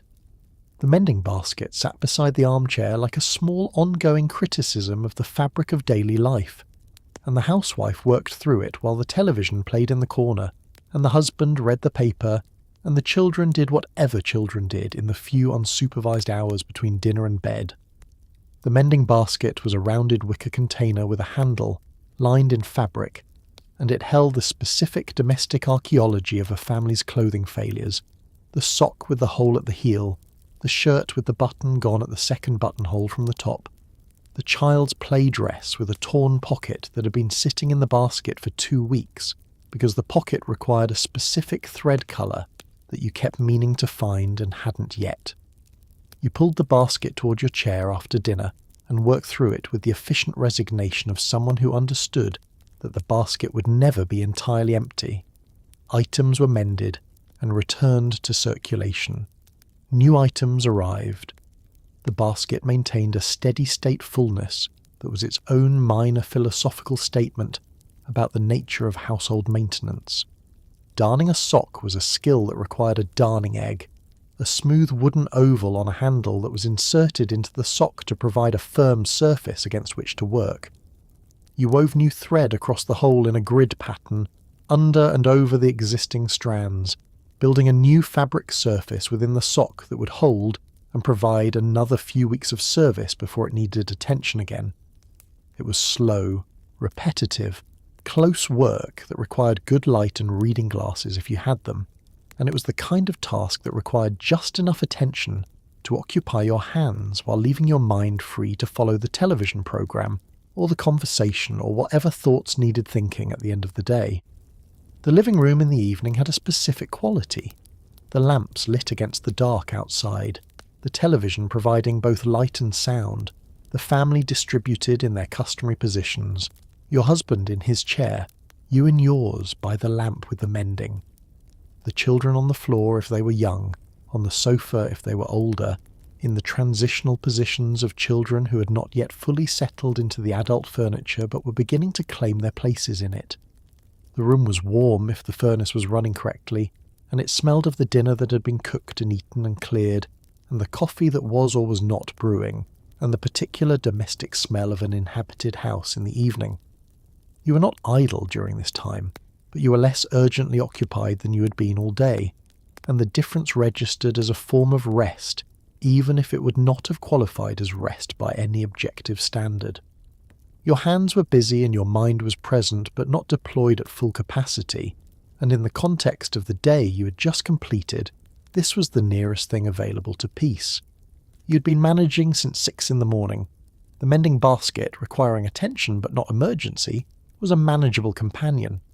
You mended until the children needed to go to bed, or until the basket contained only the things you were putting off for another night, which in the case of the pocket with the wrong thread colour was a decision you made again, and returned the dress to the basket with the same intention to find the correct thread that you had last week. Tomorrow was another day. The pocket had been in the basket this long. The pocket would wait. Your husband turned off one lamp when the children went up. The television stayed on a while longer. You set the mending basket to the side and sat for a few minutes without doing anything, which was as close as the day came to stopping, and it was enough. The television set in the 1950s was not merely an appliance. It was furniture, large, wooden-framed, placed in the living room with the same deliberate positioning one might give an altar, because in many ways it functioned as one. Families arranged their chairs around it. Schedules were organised in relation to it. Children were allowed to watch it under specific conditions that were more theoretical than practical. The programmes available were limited, in black and white, and often involved a great deal of people in suits talking sincerely about products. And yet the whole family watched with the focus of people who had previously been staring at a wall and found this considerably more interesting. The television had arrived in the American living room in the late 1940s and spread through the suburbs of the early 50s with the determined momentum of something that had decided it was necessary and was not interested in counter-arguments. By 1953, if your household had a television, and increasingly households did, it occupied a corner of the living room in its wooden cabinet, its round screen slightly convex, its picture a shifting landscape of grey and white, and the particular luminous dark that was television black, which was not quite the same as actual darkness, but had its own specific quality, like shadow rendered by a machine that was very confident about shadow. Turning on the television was not immediate. The set required a warm-up period of 30 seconds to a minute, during which the picture gradually materialised from a small bright point at the centre of the screen, expanding outward into recognisable shapes and then into the actual image. The sound arriving in its own time, everything assembling itself in the unhurried manner of technology that knew you had nowhere else to be. You waited for it. There was something almost ceremonial about the warm-up, a brief interval of anticipation before the evening's entertainment declared itself present. The programmes available in the early 1950s were limited in number and specific in character. There were variety shows, Milton Berle on Tuesday nights, drawing the largest audiences in the country, a comedian in suits and sometimes dresses whose broad physical humour translated perfectly to the new medium, and who had, through the sheer force of scheduled appointment, reorganised the social lives of millions of Americans who would not book Tuesday evenings because Tuesday evenings belonged to the television. There were westerns, which your husband watched with the concentrated attention of a man who had opinions about horses. There were early situation comedies. I Love Lucy arriving in 1951 and becoming immediately the thing that everyone was watching. Lucy Ricardo's schemes unfolding weekly in a New York apartment that was simultaneously nothing like your life and somehow completely recognisable in its domestic geography. You watched from your chair, mending in your lap for the first half hour, then setting the mending aside when something required fuller attention. Lucy's escalating situations were funnier when watched without the distraction of a needle and thread, and you allowed yourself to watch without working. which was a small permission you gave yourself on evenings when the mending basket was manageable, and the children were quiet and the day had been long enough that sitting still felt earned. The children watched from the floor, lying on their stomachs with their chins in their hands, in the particular posture of children watching television, a posture that looked comfortable to them and painful to observe. They were allowed to watch for a limited time on school nights, an hour perhaps, depending on what was on and how cooperative the evening had been, and then they were sent to bed while the television continued without them, its blue-grey light still moving in the living room long after the upstairs lights had gone out. The television set, last thing at night, was turned off with a click of the dial, and the picture contracted to a single bright point at the centre of the screen, the exact reverse of its morning materialisation, and held there for a moment, a small star, and then was gone. The living room returned to lamplight, smaller and quieter, and more recognisably itself. Your husband folded his newspaper. You gathered the mending basket. The house prepared for sleep, and the television stood in its corner in its wooden cabinet and waited, as it always waited, for tomorrow evening, when the whole ritual would begin again. Getting children to bed in the 1950s operated on a system of announced warnings. It was 8 o'clock, which meant it was almost time. Now it was 8:05, now it was 10 past, and this was not a discussion. The actual transition from living room to bed involved a bath, the brushing of teeth, the location of a specific stuffed animal whose absence would derail the entire operation, the reading of a story, the getting of a glass of water that was not actually necessary, the remembering of something important that needed to be said right now, and then finally, silence. A silence so complete and hard-won that the housewife sat in it for a moment before remembering there were still things to do. The bath came first, and the bath required supervision at the ages your children currently were, which meant standing in the doorway of the bathroom while the tub filled, and verifying that washing was actually occurring rather than splashing masquerading as washing, which it often was. The water temperature had to be right, not scalding, not lukewarm, the specific temperature that produced cooperation rather than complaint, a calibration you had developed over years and could achieve reliably by running the hot and cold taps in a ratio that your hand knew before your mind did. Soap was applied. Hair was wetted but not necessarily washed on non-hair washing nights, because washing children's hair every night was excessive and also a battle that the evening's remaining energy did not support. The younger one emerged from the bath pink and warm and resistant to the towel, in the specific way of children who have decided that being dried is something happening to them, rather than something they are participating in. You dried her with the brisk efficiency of practice, manoeuvred her into her nightgown, a cotton flannel in the winter months, lightweight cotton in summer, and combed out her damp hair with the detangling comb, which she accepted with the same martyred patience she brought to the morning's hair combing, suggesting that neither the patience nor the martyrdom was about the specific activity, but was simply her position on adult interference generally. Teeth were brushed at the sink, each child in turn, the toothbrush applied to the teeth with whatever level of effort seemed sufficient to the child, which was rarely the level that was actually sufficient, and you supervised this with the mild persistence of someone who had read enough about dental hygiene to know it mattered, and had seen enough about your husband's dental situation to understand the consequences. 2 minutes, front and back, and sides. The children's toothbrushes were small and brightly coloured, a concession to the reality that children were more likely to use objects that did not look like medical equipment. The stuffed animal situation was its own nightly event. The specific animal required not just any stuffed animal, the correct one, the bear with the ear that was slightly different from the other ear because it had been repaired once, was either on the bed where it belonged, in which case everything proceeded normally, or it was not, in which case a search was required. The search happened at the worst possible moment, which was the moment when the child was bathed and in night clothes and teeth brushed, and the whole mechanism of sleep was theoretically in motion. You retraced the day's movements, sofa cushions, under the kitchen table, in the toy box under an improbable number of other items, behind the radiator. You found it. You always found it. You returned it to its owner with the composed expression of someone who had not spent 6 minutes looking behind a radiator at 8:15 in the evening. The story happened in the child's bed, you sitting on the edge, the book held at the angle that allowed both of you to see the pictures, your voice settling into the particular register of bedtime reading, slightly lower than normal, slightly slower, the sentences given room to breathe. The story was read in full because stopping before the end was a breach of the compact and would be noted. Then the light went off.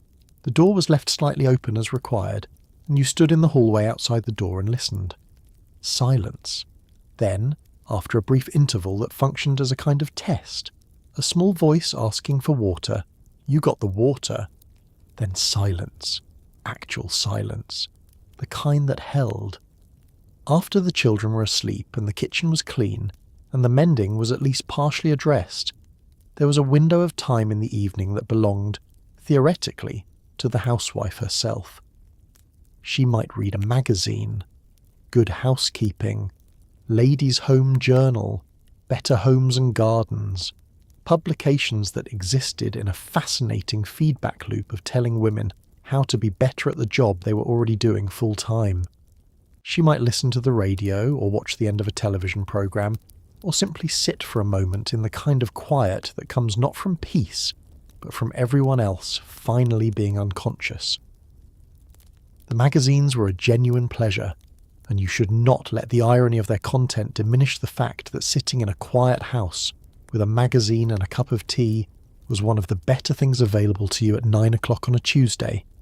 Good Housekeeping arrived monthly and was read thoroughly, beginning with the articles, pieces about home management, about health, about child-rearing philosophies, about the correct way to entertain, about the interior design of houses that had clearly never contained children, and proceeding to the recipes, which you examined with a critical professional eye, sometimes tearing out a page to add to the recipe box if something seemed genuinely promising and not merely aspirational.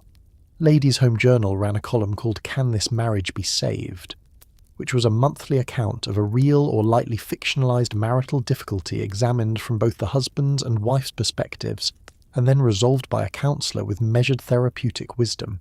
You read it every month. So did every woman you knew.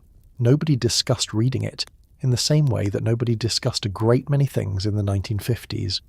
But the magazine's circulation suggested a readership of millions, and the specificity of the problems described. A husband who came home and said nothing, a wife who felt unseen, a household that ran on obligation rather than affection, suggested a recognizance in the women reading them that was real, and that the decade did not have entirely adequate language for yet. Better Homes and Gardens was the aspirational one, full of photographs of rooms that gleamed with a cleanliness that implied the people living in them produced no mess whatsoever, their floors perpetually waxed, their counters perpetually clear, their windows perpetually admitting the particular quality of photographic light that real windows never quite managed. You looked at these photographs with appreciation and a mild awareness of the gap between what was pictured and the actual lived condition of a house containing 2 children, a dog, and the ongoing reality of everything that needed doing. The gap did not discourage you. It simply clarified the distance between the photograph and the Tuesday. The radio was sometimes on in the evening, not the television, which was your husband's domain in the later hours, but a smaller radio in the kitchen or the bedroom, playing something quiet from the AM station, a program or a musical hour that provided company without requiring attention. Music in the 1950s came from the radio if it came at all, unless you had a record player, and the record player had records that were carefully selected and handled with the seriousness appropriate to things that scratched easily and cost money. You sat in the living room or at the kitchen table and had your time, such as it was, in the available increments. You thought about things without resolving them. You made a mental note about the children's clothing situation, that the older one needed new school trousers because the current ones were developing the shininess at the knees that meant they were nearly finished. You thought about whether to ask Mrs. Patterson about the recipe she had mentioned at Bridge Club. You were briefly, quietly, just a person sitting in her house in the evening, and not the manager of everything in it, and the distinction, small as it was, mattered. By 10 o'clock you were tired in the specific way of someone who had been active since 6 in the morning and whose body was now settling its accounts. You set the magazine aside or folded it to the page you'd reached. You set up the percolator for morning. You checked the children, a hand on a door, a look through the gap, the confirmation of the steady breathing of someone genuinely asleep. You checked the lock on the front door. You turned off the downstairs lights in the sequence that was your sequence, the same order every night, the house going dark room by room in the unhurried way of a day that was finally completely done. The 1950s housewife was not entirely housebound. She had a social calendar, and it was taken seriously. There was the bridge club, usually weekly, which was as much about the bridge as it was about the sandwiches, the gossip, and the collective maintenance of the social fabric of the neighbourhood. There was the church auxiliary, the PTA meeting, the neighbour's Tupperware party where you were expected to purchase at least one item regardless of your personal feelings about stackable food storage. These events were not purely social, they were infrastructure. They were how information moved, how relationships were maintained, and how the neighbourhood knew what it knew. Bridge Club met on Thursday afternoons, rotating between houses, which meant every 4th or 5th week it was your turn to host, and hosting required preparation that began the day before. The house needed to be clean, cleaner than its regular clean, the specific elevated cleanliness of a house about to be evaluated by women who kept their own houses clean and would notice. This was not paranoia. This was accurate. The card tables needed to be set up in the living room, the chairs arranged, the score pads and pencils placed at each position with the casual precision of someone who had done this before and wanted it to look unconsidered. The food for Bridge Club was the real project. There would be sandwiches, small, crustless, cut into triangles or fingers, filled with egg salad or cream cheese and olive, or thin sliced ham with a scraping of mustard, arranged on a platter with the geometric tidiness of things that have been made in quantity and placed with intent. There would be something sweet, a plate of cookies, a small cake, something from the recipe box that you'd been saving for an occasion of this type, because it required an audience to justify the effort. There would be coffee, which you had timed so it was fresh when people arrived, and remained sufficient through the afternoon without requiring a second pot, a logistical calculation that you ran automatically. The women arrived at 2.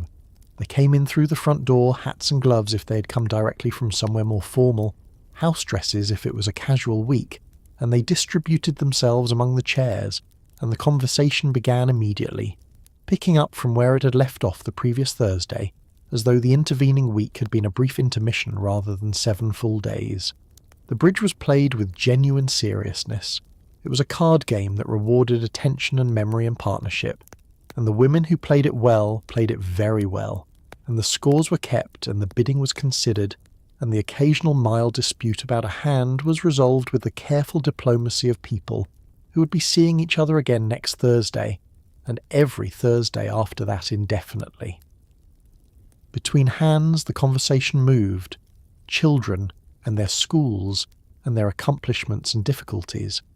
Husbands, discussed in the coded language of women who have reached a collective understanding about certain things and do not need to say them directly. The new family at the end of the street recently arrived, not yet fully absorbed into the neighbourhood's social knowledge, the subject of generous speculation and genuine curiosity. Someone's mother's health, someone's daughter's engagement, the price of beef, which had gone up again and was a topic of widespread and sincere complaint. The Tupperware party was a different social register, less established, newer, built around the demonstration and sale of a product that was, actually, genuinely useful.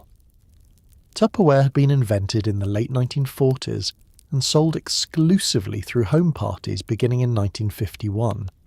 A marketing innovation that turned the housewife social network into a distribution channel by making the host responsible for the guest list and the guest responsible for the sales.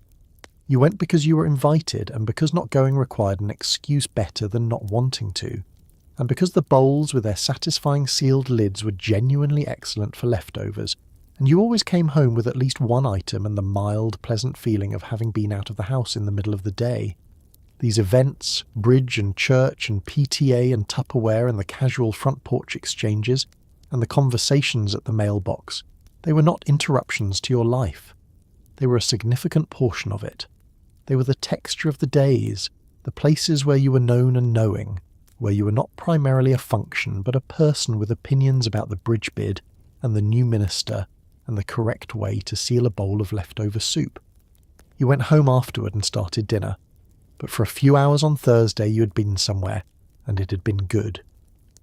At approximately 10:30 at night, the housewife of 1953 set her pin curls, applied her cold cream, turned out the light, and lay down in a bed that she had made that morning. The house was clean. The lunches were packed for tomorrow. There was a plan for dinner. The children were asleep.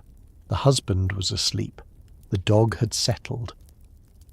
And for a few hours, in the particular silence of a 1950s house at night, she was neither a wife nor a mother nor a housekeeper. She was just a person, horizontal in the dark with a whole identical day waiting for her on the other side of sunrise. And somehow, she would get up and do it again. The pin curls went in last thing before bed, because the curls needed the night to set and the night was the only time available. You sat at the vanity mirror with the bobby pins in a small dish and worked through your hair section by section, winding each curl and pinning it flat against your head, the mirror showing you a version of yourself that was practical and temporary and had nothing to do with how you would appear tomorrow morning. The cold cream came next, applied with the fingertips in upward strokes as the instructions always specified, the white cream covering your face in a smooth layer and removed with cotton wool, taking the day with it.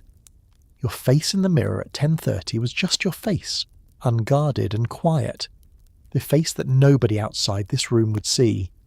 The bedroom in the night had its own sounds, the furnace cycling on and off in the basement, the house settling in the particular way of houses that were not old enough to have stopped settling, but were well on their way. A car passing on the street outside, its headlights moving briefly across the ceiling through the thin curtains. The sound of your husband's breathing, the small sounds of the children's rooms, the dog downstairs on its bed shifting into a new position with a sigh that was somehow both specific and universal. The sigh of a creature that has found its spot and is satisfied with the finding.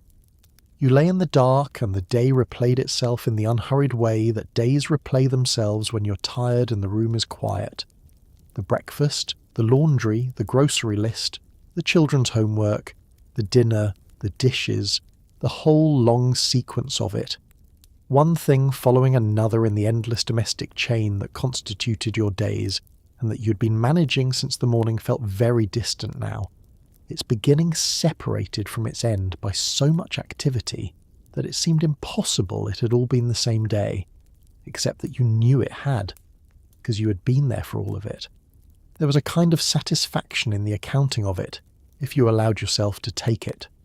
The house was in order, the family had been fed, the children had been washed and read to and sent to sleep with their correct stuffed animals in their warm beds. The shirts were ironed in the closet. The refrigerator contained tomorrow's dinner in its preparatory state. Nothing had been left undone that could not wait until morning, and what waited until morning was already considered, already placed in the mental list that you carried without writing it down, because writing it down had never been necessary. You simply held it, the whole structure of the household's daily requirements, in a memory so practiced it had become instinct. The 1950s housewife did not have a job title.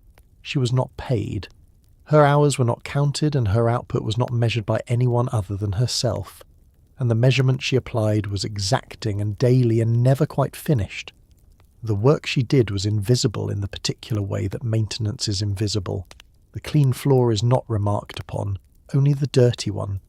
The hot dinner is expected, not surprising. The smooth shirt goes on without comment. The things that ran because she ran them simply ran, and the running looked easy from the outside, which was the whole point, which was the achievement she aimed for every single morning when she got up before the house was awake and filled the percolator and began again. Outside, the street was quiet. The neighbourhood was dark in its houses, each one containing its own sleeping family, its own version of the day just finished, its own housewife lying in the dark with the days accounting running through her mind before sleep arrived. All those houses, all those days, all that work done without ceremony in the warm-lit kitchens of the decade, producing nothing you could put in a museum and everything that held a family together. The pin curls were set, the cold cream had done whatever cold cream does, the percolator was ready on the stove. The alarm was not needed but was set anyway, for 6, because 6 was when the day began, and the day began the same way every morning, and tomorrow was already there, patient and familiar, on the other side of a few hours of dark. You closed your eyes, the house breathed around you, and somewhere between the thought of tomorrow's dinner and the thought of nothing at all, you were finally completely asleep. A 1950s housewife did not leave her house undressed, and by undressed the decade did not mean unclothed, it meant unfinished, which was a different and considerably more demanding standard. You did not go to the grocery store in what you had slept in. You did not answer the front door in your housecoat unless the situation was a genuine emergency. And even then you tied it properly and ran a hand through your hair first. The world outside the front door required a version of you that had made an effort, and the world was watching to see whether you had, and the world had opinions, and the world lived 2 houses down and went to the same church. The foundation garment came first. This was the girdle, a firm, elasticized undergarment that covered the area from the waist to the upper thigh, and whose primary function was to create a smooth, controlled silhouette under the day's clothing. The girdle was not comfortable in the way that most garments aspire to be comfortable. It was comfortable in the way that a well-built structure is sound. It held, it supported, it produced the correct result, and the experience of wearing it was secondary to the function it performed. You put it on every morning without particular complaint because complaint was not relevant. The girdle was simply part of getting dressed, the way shoes were part of getting dressed, and you would not go to the grocery store without shoes. Over the girdle went the slip, a smooth, often nylon undergarment that protected your dress from the girdle and the girdle from your dress, and provided one more layer of smooth surface between the interior machinery of your outfit and its exterior presentation. The slip had a lace hem that fell just below the hem of your dress, and wearing a slip whose hem showed below your dress was a specific wardrobe malfunction, with its own name and its own social consequence, and you check this before leaving the house every time. The dress itself was the public statement. 1950s women's dresses were built around a defined waist, nipped in, emphasized, the focal point of the silhouette, with a full skirt below and a fitted bodice above. The style was feminine and structured and required a waist that the girdle had been working to provide. You had several house dresses for weekday wear, cotton prints, often with small flowers or geometric patterns, practical enough for housework but presentable enough for the front door. For going out, the grocery store, bridge club, church, you had better dresses, kept in the closet with their matching belts and pressed carefully and hung, so the skirts did not lose their shape. The shoes had heels, not the extreme heels of evening wear, but a modest pump or a low kitten heel, because flat shoes in the 1950s were sportswear and casual, and a woman going to the grocery store in flat shoes was a woman who was not quite making the appropriate effort. The heels were not comfortable over the course of a full day of standing and walking and bending to retrieve things from lower shelves. But comfort was not the organising principle here. Presentation was the organising principle, and presentation required the heel. The hat and gloves were for formal occasions, church, doctor's appointments, any event that took place in a context with social weight. The gloves were white or cream, short cotton ones for daytime, kept clean and pressed and stored in their correct drawer. You put them on in the car or just before entering the building, and you removed them with the practiced gesture of a woman who had worn gloves her entire adult life, and knew that the left one came off first, and that you tuck them into your handbag rather than holding them. Standing in the hallway mirror before leaving the house, you assessed the total picture. The hair was set and sprayed. The lipstick was on. The dress was smooth. The slip was hidden. The shoes were correct. The handbag matched. You looked like a woman of the decade, pulled together, composed. The the domestic interior entirely invisible behind the neat exterior. The house behind you was clean. The children were at school. The husband was at work. And you, fully assembled, were going to the grocery store.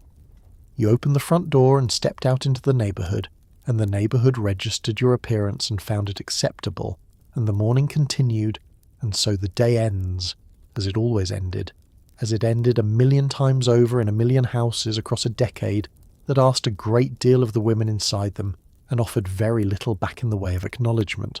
Think about what she did today. She woke before anyone else and made the coffee and made the breakfast, and sent the family out fed and dressed and on time. She cleaned the house that would need cleaning again tomorrow. She planned the meals, bought the food, cooked the dinner, washed the dishes, and started the whole sequence over. She managed the children's bodies and their feelings and their homework and their arguments. She mended what was torn. She ironed what was wrinkled. She kept the medicine cabinet stocked and the grocery list current and the social fabric of the neighbourhood intact, one careful conversation at a time. She did all of this without a paycheck, without a title, without anyone stopping to say that was remarkable what you just did. That was a full and skilled and demanding day's work, and you did it well. Because in the 1950s, the running of a home was simply expected. It was the water the family swam in, invisible, sustaining, noticed only in its absence. The clean shirt was not remarkable. The hot dinner was not a gift. The children's smooth hair and the waxed floor and the jello that came out of the mould intact and the sock that was darned before anyone noticed the hole. None of it was remarkable. It was simply the conditions of a well-run household, and she was the reason those conditions existed, and the decade largely forgot to say so. But she was resilient in the way that quiet people are resilient, not loudly, not dramatically, not in ways that anyone would write down or remember or adapt into a film, just steadily, just every morning, again, just the percolator set up the night before, the pin curls in, the lights turned off in the right order, and the alarm set for 6 because 6 was when it started, and it was going to start regardless, so you may as well be ready. So tonight, as you settle into your clean bed, your adjustable, comfortable, temperature-controlled, pillow of your choice bed, maybe take a quiet moment for the women who held entire households together with their hands and their memory and their absolute refusal to let things fall apart. Who stood at kitchen sinks thinking thoughts the decade had no language for. Who loved their families fully and also, in the hush of a Tuesday afternoon with the onions on the stove and the yellow curtains letting in the light, quietly wondered about the rest. They were more than the apron, more than the recipe box, more than the magazine's version of them, smiling in a spotless kitchen, holding a casserole like it was the thing she had always wanted to be holding. They were whole people, doing extraordinary work in ordinary clothes every single day without applause. Rest now. The house is quiet. The day is done. And somewhere across the decades, the percolator is already set up for morning. Sleep well